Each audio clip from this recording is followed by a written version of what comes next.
Well, good morning. Hello and welcome to PFAS in Minnesota, the Blueprint for Action. I'm Gretchen Sable. I'm a member of the League of Women Voters Minnesota Climate Change Task Force. And it's this group that's sponsoring this talk today, so thank you.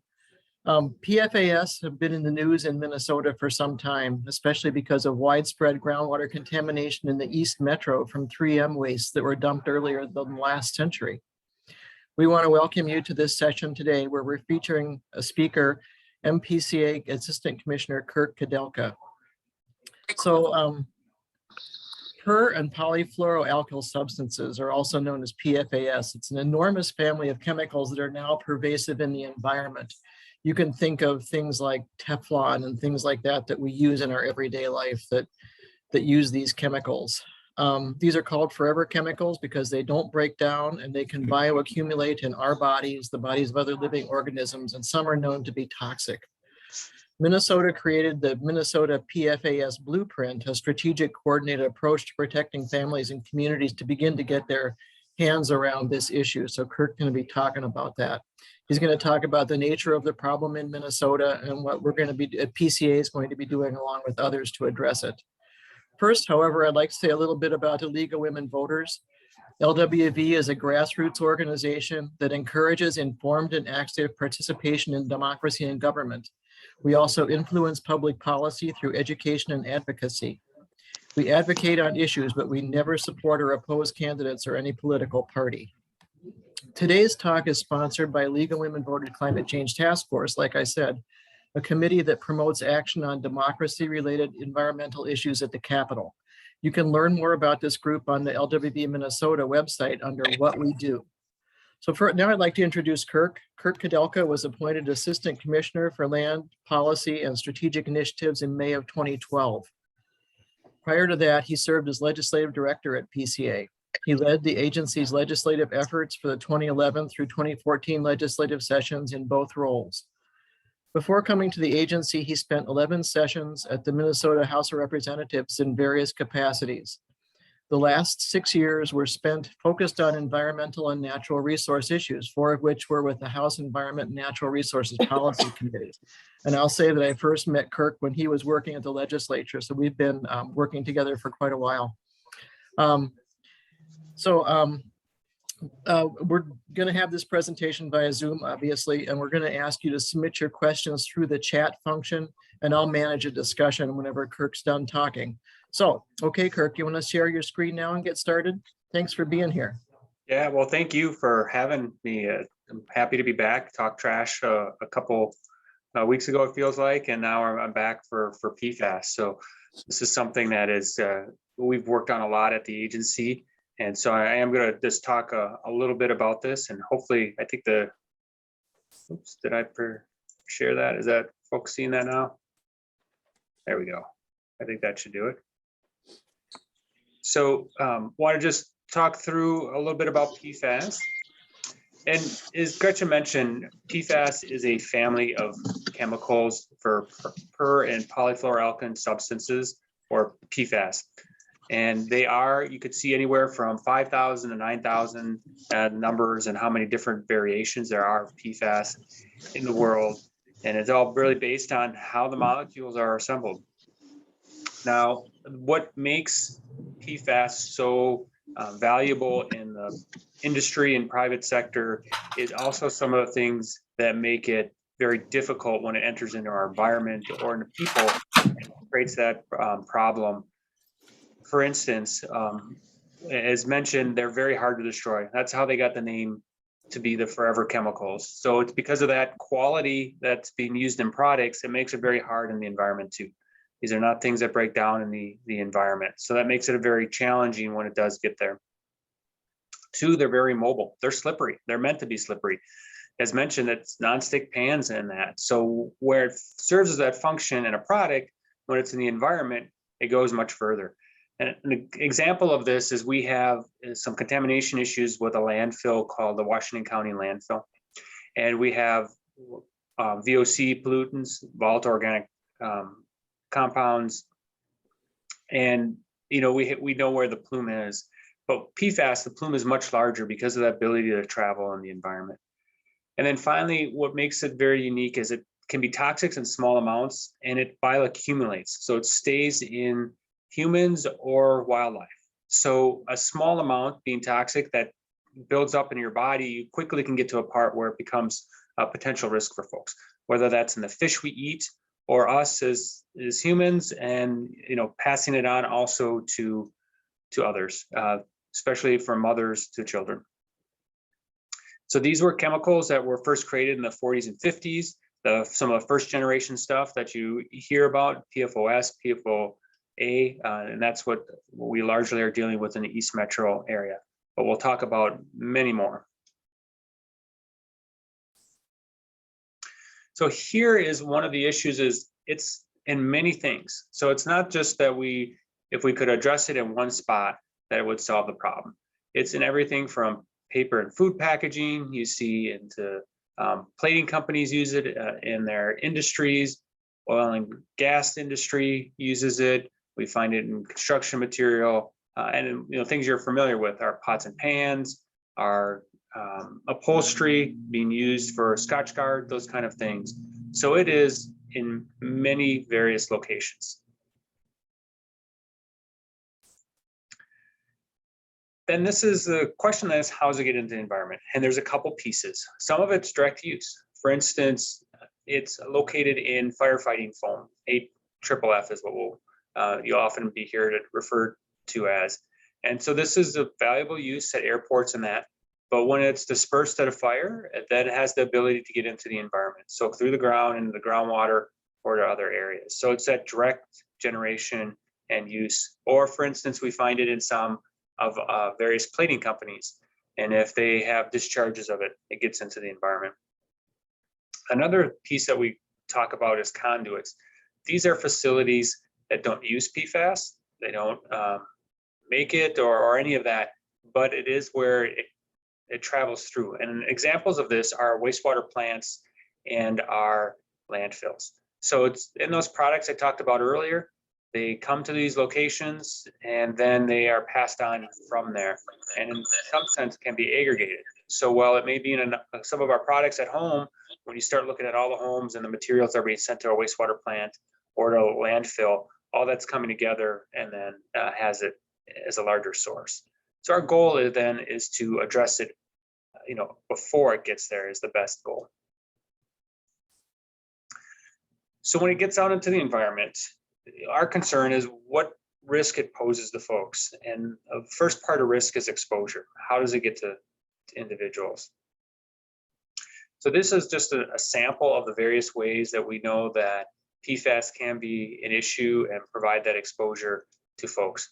The one that we really focus the most on is drinking water, because that is where we've seen large amounts of impacts, and that is from many contaminants, one of the greatest exposure potential pathways. The other is fish. This is a bioaccumulative pollutant, and so we do find it in high amounts in certain fish species in certain parts of the state, and as a result, that's passed on to people at higher dosages. We know that it passes from mother to child through breast milk, and so there's that opportunity to pass it on, so that as it's building up in a mother, and then it's passed on to the child. And then also we're learning about how it can be spread through exposure through air, whether it's a large facility or that may be doing this. So now each of these different ways the compound could travel, those 5,000 we talked about could travel in any one of these ways. And some of them that tend to show up in one versus the other, just based on how it's used and the like. The issue then is it having a health impact? And we really do have a great partner here with the Minnesota Department of Health, who is able to do assessments on this and do the toxicology of this. And they've been able to look at a couple of these compounds, PFOS, PFOA, PFHXS, PFBA, and PFBS. So they've set what is called health risk limits or health-based values. These are set based by the Department of Health studies that they review, whether it's animals in labs or other studies that they have on exposure, and then look at it on how to be exposed to it from various avenues, and then set standards that are conservative to be protective, so that it is not expected over a lifetime of exposure for folks to see impacts as a result of it.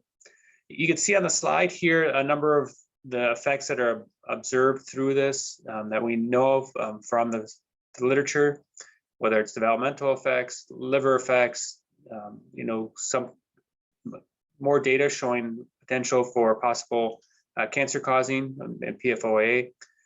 One of the things we need to know here is, while PFAS is now the most studied toxin, there's still a lot to know.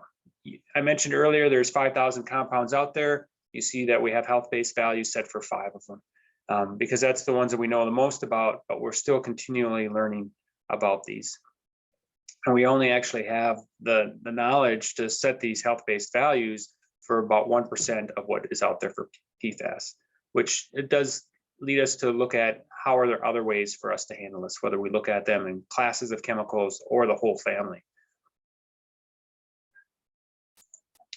So the next piece is just then, what is the history here in Minnesota? And it was mentioned, where we first became aware of PFAS was in the East Metro in Washington County, and that's at 3M disposal sites. In 2002, they alerted the state that they had found PFAS in one of their wells at their Cottage Grove facility.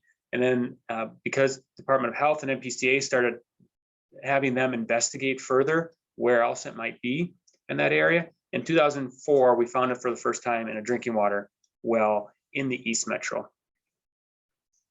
And that really did then spring us to a much further activity to start looking for it in other parts of the state.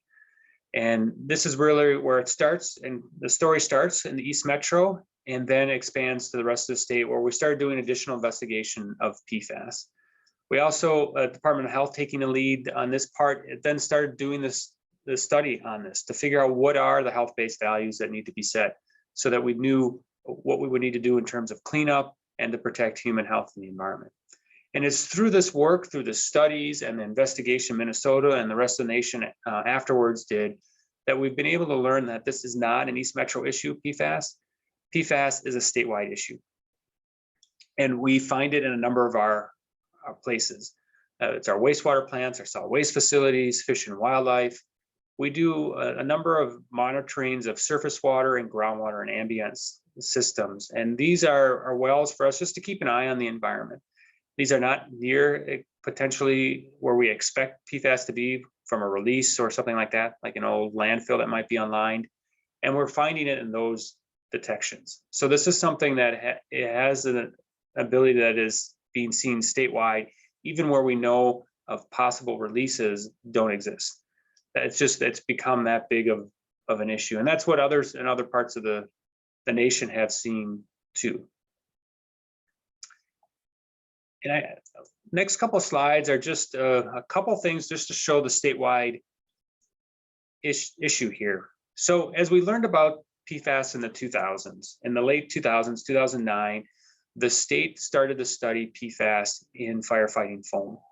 And we started looking at various airports and training locations, because they may use them frequently on the same location. So you have the potential for the contaminant being released multiple times, which means there's more possibility for it to get to the groundwater because it's at higher concentrations. And then we did start identifying a number of places where there was potential concerns. And as you can see, there's a number of them in the metro area, but they're statewide. And we had to have those discussions and look at these various areas, and did see the impact. One of the largest impacted areas because of airport use is in Bemidji. Bemidji has an airport there where they have a fire training location close by, and it was the historical repetitive use of this firefighting foam with PFAS in it that has led to groundwater contamination that ended up to the point where all their municipal wells were negatively impacted. And so the legislature and the city worked to fund treatment for all their wells. Now most folks hear about the 3M disposal sites and that. Very few hear about the situation in Bemidji, but it just goes to show that this is a statewide issue.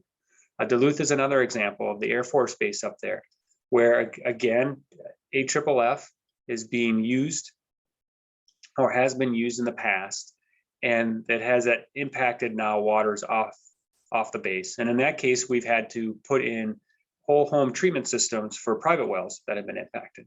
So again, this is something that could happen in many locations.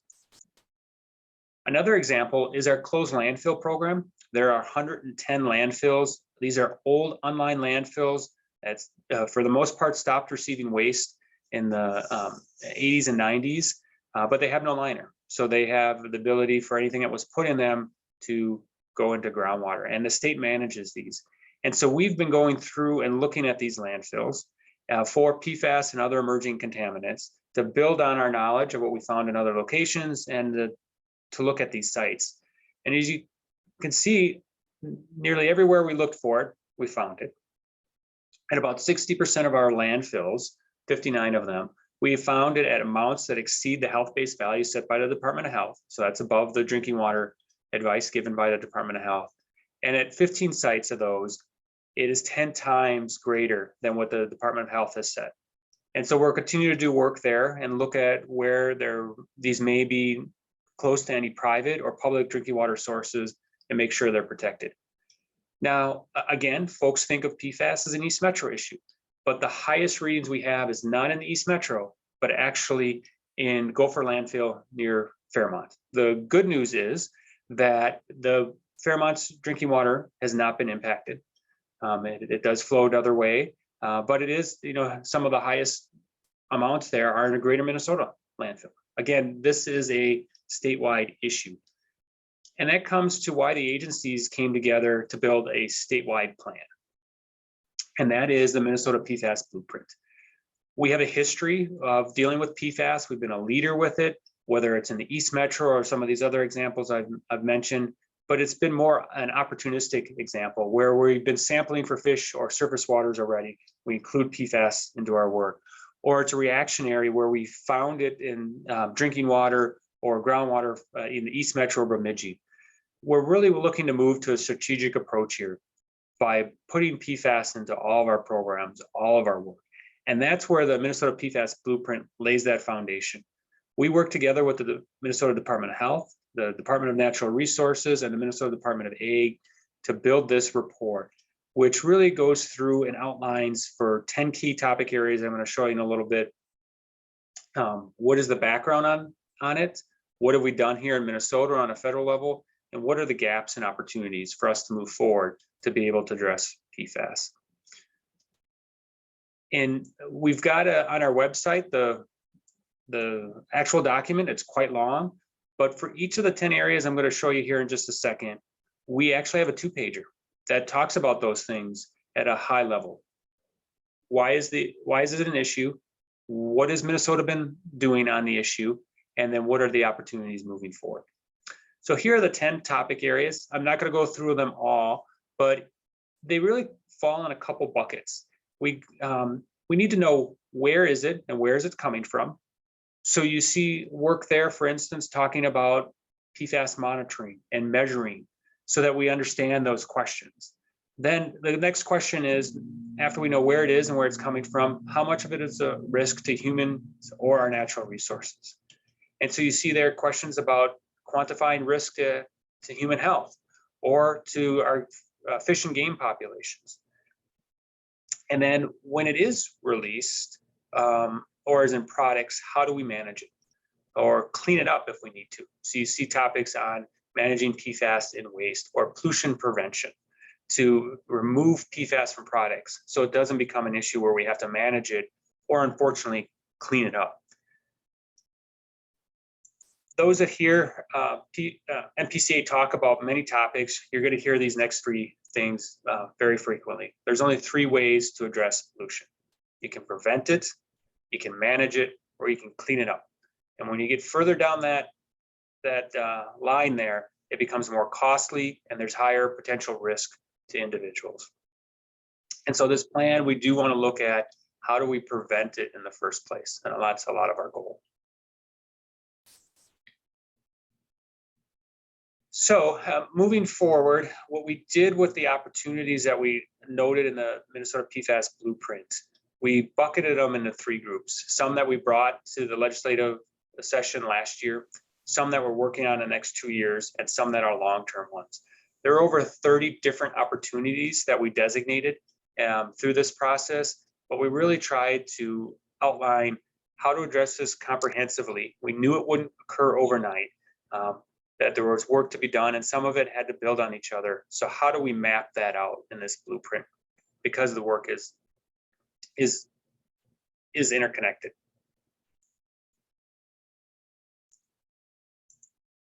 So some of the things we went last year to the legislature for was on this slide here. And some of it is the foundational pieces, and I'll highlight a couple of them where we were successful. One of them is the last one, protecting drinking water and agricultural lands by understanding PFAS in our wastewater and landfill leachate. We were able to seek and be allocated $1.6 million from the LCCMR, which uses the proceeds from the lottery and other types of activities that are under the state's purview there. And these dollars will help us really evaluate PFAS as it goes into our landfills, our wastewater treatment plants, but also run a number of research projects that look at, for instance, biosolids that are land applied from wastewater plants. How does that affect crops? Is it taken up in that? And we'll be working with the University of Minnesota and other academic institutions to do this work.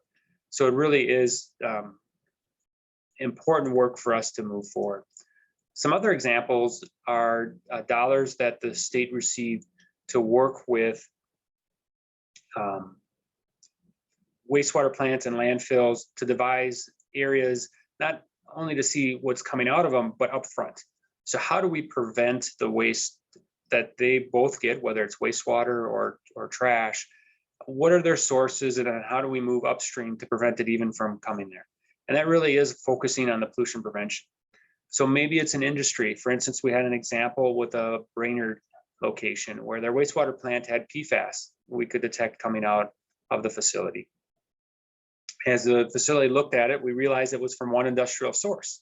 And by working together with the city, the MPCA, and that industrial source, they were able to switch out of the product. So they no longer were having and using PFAS, which was creating the problems downstream at the wastewater plant and eventually its discharge point. That's the type of work we want to do more, is how do we find different products to be used that do not have PFAS and reduce that source in the first place. In the case of landfills or the solid waste area, one of the things that was passed this past legislative session that was championed by Representative Boswick was banning PFAS intentionally added to food packaging. We've done studies at MPCA looking at our compost facilities and where's PFAS coming from there. And by far the largest source is PFAS that's been put into products. For instance, your paper plate that create that grease barrier and prevent the paper plate from breaking through. That is the largest source into our compost facilities, which causes problems for them economically and environmentally.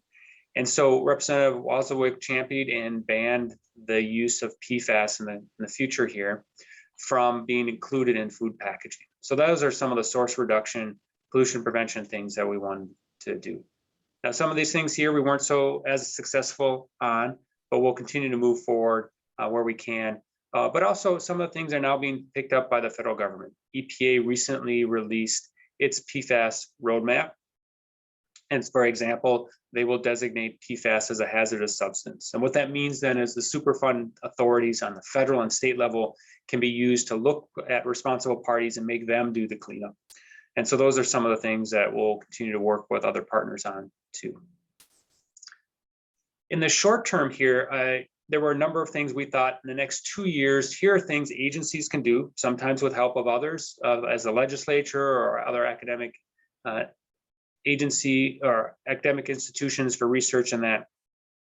But here's a sample of those. And I'll highlight a couple of them that we're already moving forward on. For instance, the Department of Health has already started putting together health values for air for PFAS. So we had them for drinking water, and now they've built out already 3 of them they've announced for ambient air, and then for us to use as we're looking at our permitting For instance, that might be PFAS if it were to be emitted through any industry and need an air permit. We now have values to compare that against. Another example you see here, and many times you'll see creating a monitoring plan for PFAS at wastewater plants, whether industrial, that's the NPDES permitted facilities, or at landfills or air sources. The agency is at the stage here where we will be releasing a draft monitoring plan on how we incorporate looking for PFAS in all of our regulatory industries and permits. So that's air, that's solid waste, that's industrial wastewater, municipal wastewater, our solid waste. And actually, we just sent out an email earlier today to various folks that we'll be releasing that plan next week. And that's been through some input from the various agencies and experts on the issue, but also these industries about how do we start building into our regulatory programs monitoring for PFAS for two goals.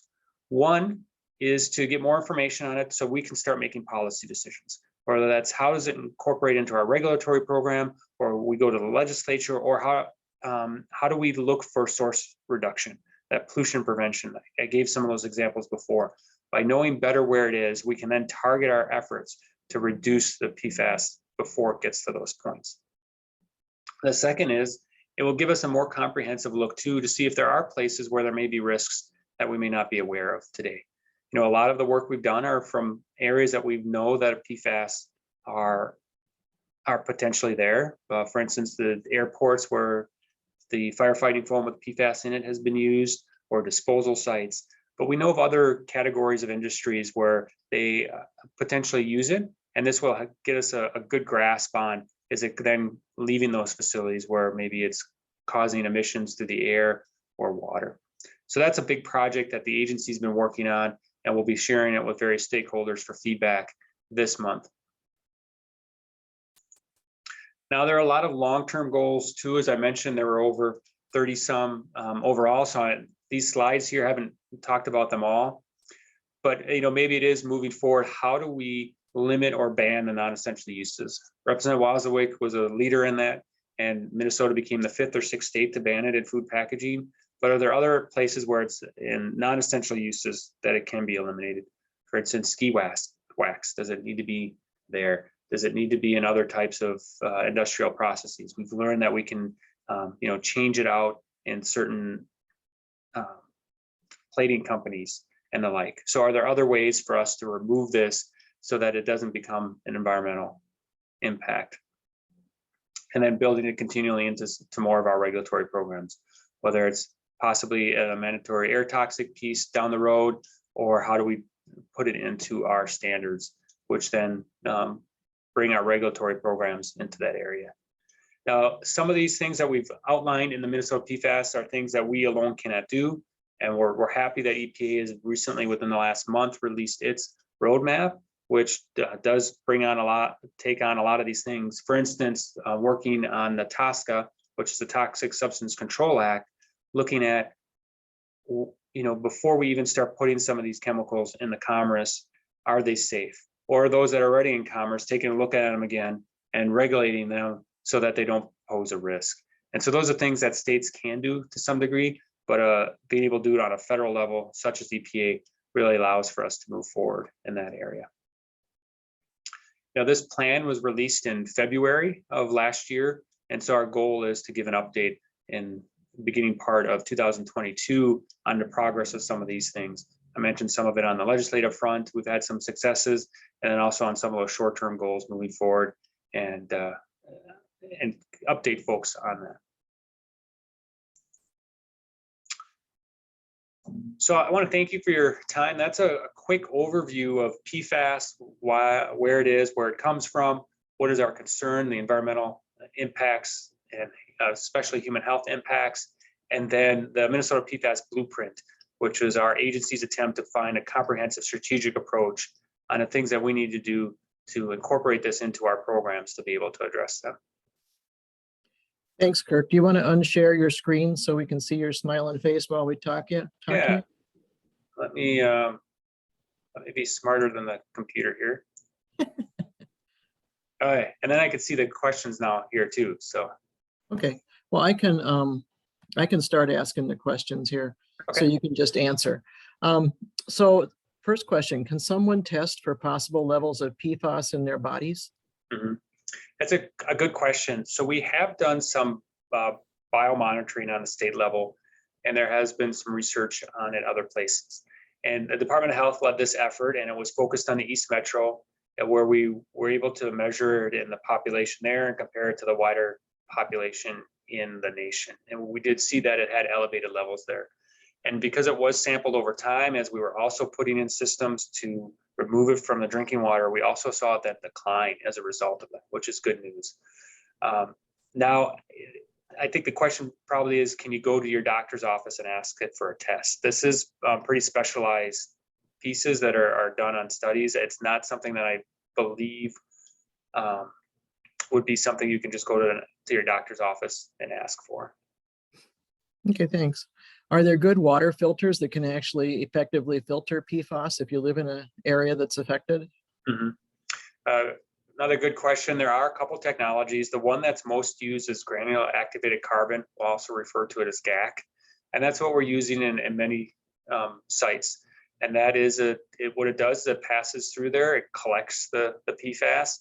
And then, on the backside of it, then it is safe water. We use this on private homes and systems and also on large municipal systems. And so that is an approved technology in Minnesota that works. It works well for drinking water. In a situation where it's, say leachate from a landfill or industrial processes, it might not work as well because there's other things in there that basically clog the filter before it has. So we're still looking for other good technologies in that regard. So we're able to pull it out from there in that regard. The Department of Health, I did test a number of different types of filters in that, and they have a fact sheet on their website for those that may not be getting systems, the larger systems that have been built by or been put into place by the agencies because of where we find contamination. Where we are finding contamination and there are homes over the health-based values set by the Department of Health, the agencies will step forward and make sure that they have treatment put on there, either the responsible party paying for it or the state paying for it. These other water filters that you may have asked questions, if the folks are interested in it and they don't have PFAS over those levels, so there is some information on the Department of Health's website. Okay, thanks, Kirk. Has the Mississippi River in Minneapolis been tested? Mississippi River has been tested. There are negative impacts, we call it impairments, and the Pool 2 area. So think about Pig's Eye south to the Hastings area, which is in the East Metro area too, where is one area on the Mississippi River where we have impairments for PFAS. And we do have fish consumption advice with the Department of Health, DNR, and MPCA put out for PFAS in fish in those areas.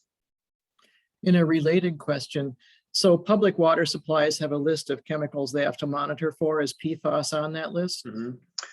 A good question. It is not on the regular queue of them. However, the state and the federal government have been including in what they do more periodic updates on emerging contaminants. And so PFAS has been included in that. So it's not the one that's done multiple times a year, but is one we come in every few years and do checks. The Department of Health has a goal of 90% of municipal water users by 2025 having a most recent check for PFAS in their systems, and they're ahead of that schedule. So they are going through the various facilities to determine if there are PFAS there using the more recent technologies. Department of Health has looked at various water sources for a while, but we're always getting better methods. So they're going back to some of these places more often to make sure we use the latest methods to be able to detect it at smaller amounts. Is there a single test for PFAS, or do they have to look for 5,000 individual compounds? Yeah, there's a number of different ones. There's a different testing methods. Sometimes you can do it for a few, sometimes you can do it for more. But it's not all 5,000. There are some testing methods, and I'm going to get into the part of the technical part I don't have as much details. There are some total PFAS type tests that are arrived at, but this is something that's being developed more, and I think we're looking at it. So there's a mixture. When issuing permits to industry, are PFAS being assessed as to how it might be polluting the environment? Mhm. This is part of what the blueprint was built for, and how do we start building it into our regulatory programs. So I think right now it is an individual situation where we know there may be issues directly there. And that's what the start of this process is, how do we build it into our programs? And that first step is the monitoring into our regulatory programs that I mentioned, whether it's our solid waste or industrial facility, whether it's industrial facility that may have a water, wastewater discharge or air emissions. So we're building it in there to have a better understanding where it's at. In the cleanup programs, it's been more embedded into it when we have looked at it at contaminated sites where there are industries that have historical use of it. But we're now building it more into our other programs, our wastewater programs, our air programs. And the first step is finding out where it is. Okay, thanks, Kirk. Do you as an agency ever work with civic partners to help achieve your legislative success? So specifically, is there anything that we at LWV Minnesota can do to help? Yeah, we do. We work with a number of partners. We worked with, for instance, very closely with Clean Water Action. They were actually the leads on the PFAS and food packaging. They worked with Representative Wazowick on that. And so we worked as a more technical role there. And then vice versa, they helped us on some of our things, pushing forward for some of the funding requests that we had. And so we did work with a number of environmental groups that were supportive, and we'll continue to do that too. This next legislative session, we're still working on some of the items. We did receive a number of things last year that we're now implementing. So we're still working to see what might be in the supplemental budget. I know Clean Water Action, it tends to be the lead for environmental agencies on this, and through their Healthy Legacy team, which has multiple entities on. And I don't know, is the League of Women Voters part of the Healthy Legacy Coalition? I know we work for the Minnesota Environment. Oh, okay. Kathy Sarah is saying yes. Yeah. So I'm sure they'll be hooked up through there, and we work very closely with them on some of these issues. Thanks for the thumb, Kathy. Any other questions? Well, so hearing none, I will move that we are completed. Thank you very much, Kirk, for being here. I moved and accepted that we're done. So thank you very much, Kirk. We appreciate it. I'd love to have you guys come back for more of these lunchtime chats, because it's just a nice way to get information about a topic that helps us to understand it better. So thank you very much. And anything else to say, Michelle? People are clapping. Yep, you're getting applause. Oh, Thank you very much. Thank you guys for having us. These are fun. So we will post the recording online too on our Climate Change Task Force webpage so that folks can share it around. Okay, thanks. Take care.